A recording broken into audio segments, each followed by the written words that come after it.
I just love that music. Hi, everybody. Welcome back to another episode of Dojo Live. Today is Wednesday, May 4th, 2022, in case you forgot the year. This is Tulio Sergusa, broadcasting from Southern California. And joining me is America Guerrero from Mexico. Hey, everybody. America. She's co-hosting with me today. And our guest is Morgan Howell, who's the founder and CTO at Stock Alarm. He is a little north of where I am in Sausalito, California. Welcome to the show, Morgan. Good to have you. Welcome. Yeah, stoked to be on. All right. So today we're going to talk about democratizing financial markets. But before we go into the topic of conversation and see what question we're going to answer, we promise that it's going to be an interesting show. But before we do that, let's get to know our guest. So, Morgan, if you could tell us a little bit about yourself. Once again, welcome to the show. Sure thing. Well, I'm relatively new to California. Been out here for about 4 years now. Originally from a small town out in North Carolina. Have had sort of a lot of different jobs after college and before starting my own gig. I guess starting with college, I graduated from UNC, so I'm happy to call myself a Tar Heel. And after UNC, I joined Facebook, moving from North Carolina out to California. At Facebook, I mostly worked on payment products. So that included payments and Messenger, as well as a lot of infrastructure related product teams that went around and integrated banks for order management solutions and things of that nature. Then I pivoted after 3 years to an ed tech startup. Sort of helping build interactive courses and sort of really dig into the learning process. And after that, I actually chose to jump onto what was a former side project full-time, Stock Alarm. And since January, I've been working there as the CTO. And we've really been sort of diving into a range of features just to support everyday traders in all the forms we can. And how old are you? Yeah, so I guess maybe one of the more young audience members here, but 26. That's impressive. Thank you. Very impressive. We've had a few young CEOs and CTOs on here too, but age is just a number. So yes, tell us a little bit more about Stock Alarm. You went into it a little bit. Like, we're curious as to what was the ha-ha moment that was like, we should do this, and what is it that you got to do today? Yeah, so sure. I would say it all came really from sort of solving a personal problem. When I was sort of back in North Carolina, I sort of financially supported myself throughout college and after, and I found trading to be a great means to have side income while I was primarily focusing on studying. And I wasn't necessarily happy with the tool set available on sort of like markets today.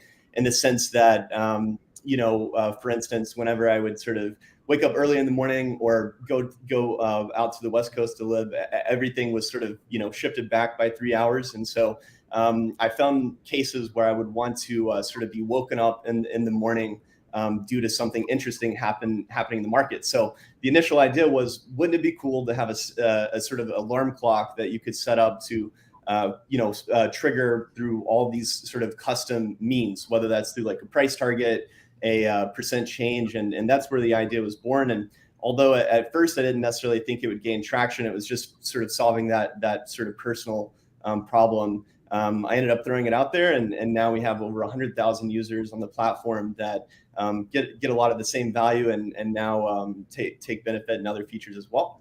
Interesting. Okay, I want to learn some more. I'm curious if it's day traders or actual institutional traders. Let's go and dig into all that. But before we do, let's introduce the topic and see what question we're answering today. America, if you could kick that off. Yeah, sure. So the question is, why it is important to make traditional high-tech products accessible to folks from all backgrounds. And this is related with democratizing, right? Why this word? Why this topic? Why is it relevant for today? Yeah, so I think traditionally, if you look at who has benefited from all the returns of Wall Street, traditionally it's been sort of the institutional investors that leverage high-tech tools.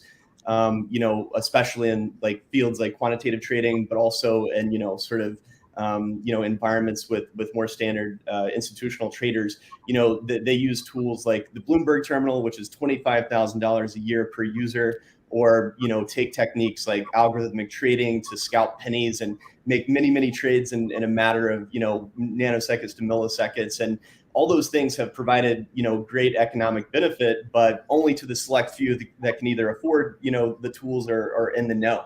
And so sort of given my background of finding social mobility in the market, but also not having access to those tools, I think it's really important that we bridge the gap, so to speak, and we can offer a lot of the tools that have benefited that select group to everyone in a way that can be easily understood. And I think that's important, especially recently, because in 2020, around the time of the GMC and sort of AMC hype, the sort of volume of retail investors overtook both the trading volume of institutional investors and sort of quantitative hedge funds and things like that as well. And so given that more and more people are getting into the market, I think it's time to even the playing field with the wolves of Wall Street that are maybe used to taking advantage of the unknown, so that that social mobility can be more accessible for a larger group. Very interesting. And not too long ago, we had a company that was talking about video spatial data. A lot of investors also have access to things like how much traffic is in the parking lots of retailers. That ties into their projection for the quarter, so they can determine whether their projection is going to be on or off. And they're making that accessible to the public, to anyone who wants it, which was something I didn't even know that Wall Street was doing. They've got all these little secret sauce things they've been doing for years. So this is available now. Let's call it the power of the institutional traders available at the hands of whom? Are these day traders, people who are just doing this themselves, hobby traders, or professionals who are independent? Can you break it down a little bit in terms of who is the 100,000 customers? Who are they? Yeah, sure. So in my mind, this is not for sort of the folks that have sort of the carved out time throughout the entire day to stay sort of stuck on their portfolio, right? And just like continue monitoring. Like when I think of attempting to take these sort of tools that allow real-time alerting and more sophistication with sort of easier sort of setup, I imagine folks that are maybe a bit earlier in sort of like their trading career, and may have a full-time job, but whether they are unable to constantly monitor due to other responsibilities, or the fact that they may have a different working schedule. Maybe they're not even in the U.S. There are sort of tools in my mind that are needed to save back that time or win back that time. These sort of, I would call them more amateur retail traders that maybe entered the market recently through well-designed tools like Robinhood and others. They do need a path to learn about sort of all the ways that one can benefit from both researching stocks, sourcing stocks, and determining when to exit or enter a position. And in my mind, by using sort of notifications at first, but then more advanced triggers such as automated trading, we can start to ladder up these traders that are working professionals, not necessarily in finance, but are interested in benefiting from the stock market and having a path to learn in a way that doesn't cost them a lot of money. So I just want to go back a little bit. Thank you for that. I just want to go back a little bit, maybe blow out this picture a little bit. So there's been a trend in many markets where people have been turned into employees of the company. Let's call it what it is. Self-service basically is making everyone an employee of the company. In financial markets, you had to go to a trader to be able to do trades and things of that sort, right? You didn't have the tools, you didn't have the technology. Then by basically democratizing trading, where he made it accessible for an app for anyone, you don't even have to have a Series 7 or 6 or be licensed. You can buy and trade and sell stock. Kind of dangerous initially without any intelligence behind it for anyone who was learning. But nonetheless, that technology has advanced a lot. And there are some tools in there to help day traders make smarter decisions. But what I'm hearing is this takes it to another level. Like, this is more like adding another layer of intelligence for putting more power in the actual trader's hand, because instead of being at the mercy of the platform you're using who decides this is a good idea, and then you do your own analysis, this gives you another layer of, quantitative and perhaps even AI if you guys are using that. Is that a fair assessment? On how people are using this? How is this enhancing what they're already doing with these existing platforms? And in some ways, are these existing platforms potential partners who could license this as well? Totally. So when I think of existing platforms that have had highest impact on the same target audience of retail traders that might not have that much experience, I think to Robinhood. I think back to robo investing apps and things of that nature that make trading easier. That could be through a well-designed UI, like in sort of Robinhood's case, where it's really easy to set yourself up with a brokerage and begin trading. Not as many barriers to entry, as well as things like images that explain what an options contract is, so that as someone is sort of executing an order, they understand sort of the basics of the strategy. And that's all great, but as we know, trading can be risky. There can be many factors that come into play, not only from ensuring that the fundamentals of the stock that you invest in are good, but also that you are caught up to date with everything that may be happening, whether that's a new news article, a drop in sentiment, whether that is a huge spike in trading volume for that stock, or huge sort of just simple price increase. And so while I think there will always be the power of the brokerages enabling people to sort of buy and sell stocks, there's a whole nother space, whole nother layer here that should inform and educate how users both react to changes in the market and source and research to, I would say, build confidence in not just the fundamentals I mentioned, but also the technicals. And so I believe that Stock Alarm sort of plays in that space. So while we are working with the sort of partnership integration to start executing trades soon, I would say our secret sauce is in a very accessible, cheap way, allowing folks to both research and source through, being able to scan markets for all the sort of factors they may be looking for, which is something not offered on just these sort of traditional brokerage apps, as well as taking that a step further. Once you've sourced, once you're either holding a stock or thinking about entering one, getting sort of real-time alerts, whether that's through text, email, phone call, all things that sort of support your trading flow, like a expensive Bloomberg sort of terminal subscription would be, but in your pocket, easy to use, easy to understand. And the thing about having an emphasis and sort of research, education, and these real-time notifications is, you're not losing massive amounts of money on trades before you can start to learn. So, if you want to, if you have a theory, if you want to set up a strategy, whether that's on Stock Alarm, creating a new scanner or creating new alarms, you can begin to test your hypotheses, have a hypothesis-driven approach about a particular stock, and then see, if that actually comes to fruition. Mm-hmm.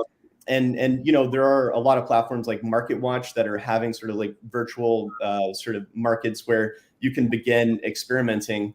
And while we've considered that, there is some sort of separation with playing with sort of funny money, virtual currency and your actual money. And with Stock Alarm, we're both, while we have the emphasis in research, as I mentioned, we are starting to connect directly with brokerages to execute trades.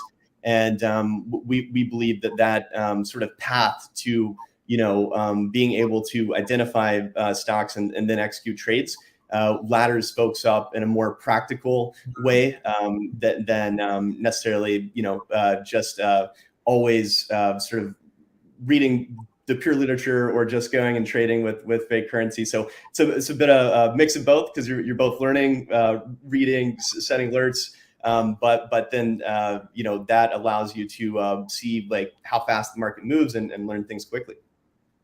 Great. I have a question for you.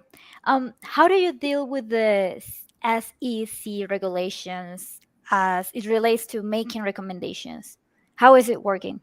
Yeah, sure. So in terms of regulations, there are sort of a few things that we have to consider, when we're sort of integrating with, for instance, like brokerages, and we want to pull after hours data. We have to have something called a UTP authorization. So our company was able to secure that about 6 months after we released the MVP. And so there are other small things like, during extended hours, we need to show like an icon that we're 15 minutes delayed, because during extended hours, volume could be really low. There could be like high bid ask spread. And I would say our approach so far, since we're really trying to focus on, making infrastructure tools that are already out there accessible to more people, we really try to bundle, I would say, other providers and services that already really take care of the SEC regulations for us. So when I mentioned we were connecting directly to brokerages, we're actually using a company that is sort of serving as a wrapper to Fidelity, IB, Robinhood, all the big brokerages, and luckily they get to sort of worry about all the liability with regards to how that is executed with the SEC and such. And we are at the foremost, a sort of research tool. And I would say when it comes to the SEC, luckily, we don't necessarily need any sort of deep compliance with payments or being able to ensure that we're actually closing someone's account in the proper way, because as I mentioned, we're sort of able to mix those providers, show some disclaimers, and be in a position that minimizes liability on our side. Right. You said something interesting. You did spend a little time in an ed tech company, and as I'm listening to you, I started thinking, what's the hurdle? This is the design thinking head coming on, right? What's the hurdle for daytime traders or people who want to do more of it? And I kept thinking the hurdle is not having the right education up front. Number two, I would love to be able to give the ability to do mock-up trades and just play around to see how some of these things come together, and give yourself maybe a couple of months to see how you would have done making certain tools, use of certain tools. And then like, oh, okay, I trust myself enough that I've got this dialed in right to go ahead and play with real money, right? Is that something that could become available with this kind of thing? In other words, if I use this, can I use it in mock-up scenarios, or do I have to play right away with real money? How does that come into the picture? Yeah, so I may not have clarified as much as I should have when I was sort of mentioning how MarketWatch offers sort of virtual markets, and we're deciding not to take that approach now. But in my mind, you can already do that today effectively on the platform, because sort of going back to the MVP, the core value prop for why I sort of decided to build this and the initial set of features. It's really around going in with a hypothesis, setting the trigger for that hypothesis, and then in real time with real data coming in from the market, seeing if it triggers or not. And so that being said, let's say you have a hypothesis that a stock will increase in price if sort of the volume spikes, if there's a recent volume spike. So you can go set a trigger, have that hypothesis, and if you get that alert, then you could prove your hypothesis or disprove it, right? And so while that means we're not necessarily taking the approach of going and buying a stock with that virtual currency and then seeing what your overall portfolio is. It does make things, where you're building a good relationship. You're building a healthier relationship I would say, with how you sort of react to the market moves that you've sort of set up, and sort of using that research. And reason being is because if you're playing around with virtual currency for too long, you might start building a lot of confidence, and then when you translate that over to real currency, you might be surprised to see that you're way more emotional than you originally intended or felt like when you were trading virtual currency. Mm-hmm. And so I think like emotions can be one of the sort of deadliest things in the markets and retail trading, because if you are panic selling with everyone else, sometimes that can be the best time to buy when people are getting scared, and vice versa when people are getting too greedy and a stock is sort of being overbought. You don't want to get FOMO. You want to be able to be patient. And so I think by not building false confidence in virtual currencies, rather having like deeper integration with sort of how you research, how you're taking a hypothesis driven approach in the markets, and then directly connecting that to real money might be a more natural path to form the right behaviors.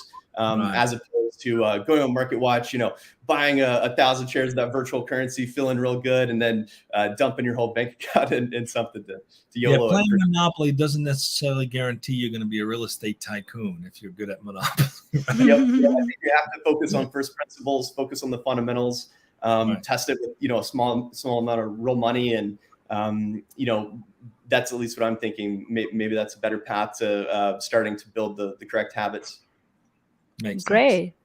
And about creating habits, let's talk about features. How do you validate features? Or do you have a super user group, or what could you share with us? Yeah, so most of our features are actually directly from customer requests. When we originally released the very first version of the product, it was just on iOS. You could only set upper and lower limits, similar to like limit order, with all those certain notification options. But since we threw it out there and folks started using it, we added Android and web. We've had many regular users that just provide feedback on new trigger types they want, new feedback points that they may have, and a lot of places in the app where you can do that. You can do what we call rage shake the app and give direct feedback, or when you're setting an alarm, there's a sort of dedicated button for requesting a new one. And essentially what we've done is we've taken all that, ranked and sorted it, tried to make sure the top candidates align with our larger sort of like product strategy of trying to reach the most people with the most impactful tools and such. And from that, there have been sort of the full gamut of features that we've built. So just to name a few, we've at this point released 80 different trigger types. So that might relate to MACD, RSI triggers, or more things like news related and sentiment related. We've also had sort of a lot of customers that say, hey, I wake up in the morning and I spend hours just trying to add alarms to many stocks on some criteria that I'm looking for, and then I just wait, see which one hits. And so people didn't necessarily, I guess, realize it or ask for it explicitly, but that's essentially like doing the manual work for setting up a scanner. So we recently released a stock market scanner, and that would be more towards the sourcing and research side of things. But essentially, you can mix and match many filters, whether that's all the stocks below $100 that had a recent 52-week high or something in that nature. And that allows you to scan all the markets, exchanges of your choice, to figure out what you actually want to track. And so just being able to automate things so the user can leverage a lot of the sort of tools for whether that's scanning or related to other things, gives users more power. And as I mentioned with these these target users usually having like full-time job, it's important that we automate as much as possible, take the load off them, so we could do the monitor and research while they focus on the fundamentals and figuring out what they should actually enter and exit in. So before we go into understanding the company a little bit more, as we come to the final segment of our conversation today, you got me thinking. We had a guest last week where we were talking about user experience and customer experience, and how certain things are synonymous, that have become synonymous. Like you want to search something and you say, go Google it, or what have you, right? Xerox used to be synonymous with going to make copies, but they failed to keep up with changes in the marketplace. They didn't democratize printing when the marketplace required it. More people working from home, bubble jet printers, etc. And companies like Canon jumped in and literally ate their lunch, right? So they didn't innovate fast enough to keep up with the changing marketplace. The financial service industry has spent billions in creating platforms and solutions. There's software companies, fintech companies that serve these companies very well. Is this an example of that same thing, where these companies have been so focused on the institutional investors, but more and more people are saying, I want to trade on my own? And then what's to stop them from offering these tools to consumers like you guys are doing? Do you have sort of that differentiation point that says, even if they do, we'd have a leg up on them? What's your thought process? Is that something that crosses your mind? How do you guys think about that? Yeah, so I think when I'm thinking through the past of like products that have either been deprecated because there's something more accessible, better out, or strides of companies sort of shifting focus to sort of innovate and not just continue to invest on maybe something that's for the company. I really think about sort of like, who are they serving, and what mission are they trying to accomplish. And when you mention sort of like the tooling for sort of institutional investors, I imagine tools that I mentioned with super high subscription fees, things that are might require like a software engineer or someone with like deep sort of finance background. And I would say that those things are a bit of a different flavor from meeting someone where they are and then laddering up to that place in a way that might not expose all the complexities right out of the door, but allows them to build confidence and understand kind of what's underneath, or sort of at a high level, those complexities, so that they can apply it in a practical way. So I think that there is still no lack of economic opportunity among like Wall Street to Wall Street and within Wall Street to serve themselves. But I would say that and this is a big problem for a lot of like large companies that serve specialized use cases. It's going to be I would say tougher to pivot from something that's purely B2B or purely meant to serve someone that's professional to understanding how users at a critical mass need to sort of learn, interact, build confidence with that tooling. So that's an education problem. It's also a sort of problem with design, like modern design elements, and how you interact with like a mobile first app, or is something as simple as being able to interact with the sort of system that you're setting up. Because like a lot of times, if you're setting up triggers or systems to automate things, can get really complicated. A lot of conditions, a lot of numbers, a lot of things that need to be explained. And there is sort of like in my mind, going back to like the problem that I've seen in a lot of companies where they have a tough time bridging that gap with, okay, we've done this well for folks that specialize in it, but now how do we sort of rebuild things or take a new approach so that someone with little background can actually understand what they're doing and begin to engage in that. I just personally feel that there's already so much benefit within Wall Street of them sort of serving themselves, that while they could start to invest in simply design tools for the masses, it's going to be a lot harder to make that pivot, because it kind of involves a different skill set of I think you hit the nail in the head, where that's the problem with a lot of these large companies, is their product was created for you to meet them where they are, versus companies that are more nimble and smaller or democratizing services. Their product is designed to meet the user where they are. So it's a complete opposite approach to the market. And pivoting from meet us in play in our play garden to we'll come play in your play garden is a big deal. It's a big challenge. So we totally appreciate that. We're up on time, but we wouldn't want to end the show without talking a little bit about Stock Alarm. I think America has one or two more questions, and then we'll wrap it up. All right. You're on mute, channeling Carlos. I'm sorry.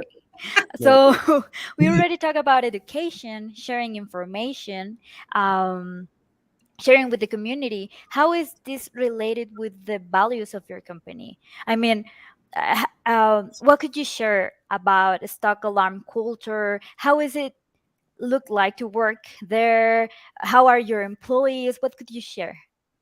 Yeah, sure. So I would say, we wouldn't necessarily be doing justice to our mission of, democratizing financial tooling and even the playing field if we didn't reflect that internally as well. And so some ways that we sort of implement the culture that we're also trying to build in the product is by having a flat hierarchy. So we're not a company that puts a lot of weight and importance in what your title may be or how long you've been working at the company.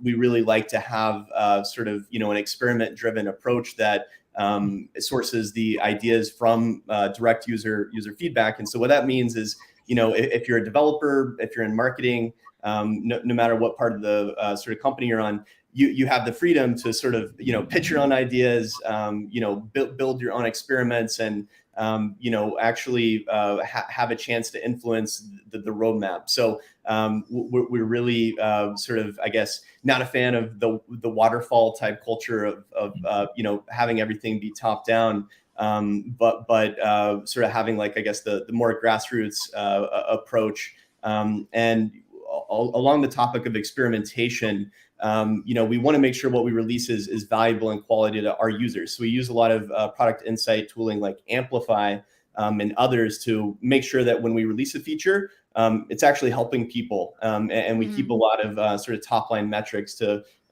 build confidence. And, if someone feels strongly about an initiative, supporting that, but with sort of statistical significance. Beautiful. Love that. It's also a lot more scalable that way. It's so much work just having people in charge of things, everything, this waterfall top-down approach. It's not scalable.